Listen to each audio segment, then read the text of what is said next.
വിഷു കേരളത്തിൻ്റെ ഒരു പ്രധാന സാംസ്കാരിക ധാർമ്മിക ഉത്സവമാണ്. മലയാള മാസമായ മേടം 1, അതായത് ഏപ്രിൽ 14 അല്ലെങ്കിൽ 15 വിഷു ആചരിക്കുന്നു. സൗരമാന കലണ്ടർ അനുസരിച്ചുള്ള പുതുവർഷ ആരംഭത്തിൻ്റെ പ്രതീകമാണിത്. ഇത് വിളവെടുപ്പുമായി ബന്ധപ്പെട്ട ഉത്സവമാണെങ്കിലും ജ്യോതിഷപരവും സാംസ്കാരികപരവുമായ പ്രാധാന്യമുണ്ട്. ജ്യോതിഷപരമായ പ്രാധാന്യം: സൂര്യൻ മേടരാശിയിൽ പ്രവേശിക്കുന്ന സമയമാണ് വിഷു. പുരാണങ്ങളിൽ ഭഗവാൻ കൃഷ്ണൻ നരകാസുരനെ വധിച്ചതിൻ്റെ ഓർമ്മയായി ചിലയിടങ്ങളിൽ വിഷു ആചരിക്കുന്നു. മറ്റു പ്രദേശങ്ങളിൽ സൂര്യൻ്റെ ശക്തി വർദ്ധിപ്പിക്കുന്നതിനെ പ്രതിനിധീകരിക്കുന്നു. കേരള സംസ്ഥാനത്തും കർണാടകയുടെ ചില ഭാഗങ്ങളിലും ഇന്ത്യയുടെ തെക്കൻ ഭാഗങ്ങളിലും വിഷു ആഘോഷത്തിലൂടെയാണ് പുതുവർഷം ആഘോഷിക്കപ്പെടുന്നത്. മലയാള കലണ്ടറിലെ ആദ്യ മാസമായ മേടദിനവുമായി ഒത്തുവരുന്ന ഒരു ദിവസമാണ് വിഷു.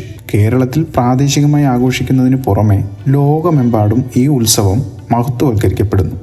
അസമിൽ ബിഹു, ഒറീസയിൽ വിഷു സംക്രാന്തി, പഞ്ചാബിൽ ബൈശാലി, തമിഴ്നാട്ടിൽ പുത്തണ്ടു എന്നീ പേരുകളിൽ ഇത് ആഘോഷിക്കപ്പെടുന്നു. മലയാളി സമൂഹത്തിലെ ഏറ്റവും പ്രധാനപ്പെട്ട ദിവസമാണിത്. അവിടെ അവർ ഒരു വിരുന്നും പരമ്പരാഗത വിഷുക്കണിയും പടക്കം പൊട്ടിക്കൽ പതിവാണ്. പ്രായമായ കുടുംബാംഗങ്ങൾ സമ്മാനങ്ങൾ വാങ്ങുകയും ഇവർക്ക് അനുഗ്രഹമായി പണം നൽകുകയും ചെയ്യുന്നു. പുതുവർഷ ആഘോഷത്തോടൊപ്പം വിഷു മേടരാശിയെ സൂചിപ്പിക്കുന്നു. വർഷത്തിലെ ആദ്യ പാദം ഇത് രാശിചിഹ്നങ്ങളുടെ സങ്കീർണതകൾ അഴിച്ചുമാറ്റുന്നു.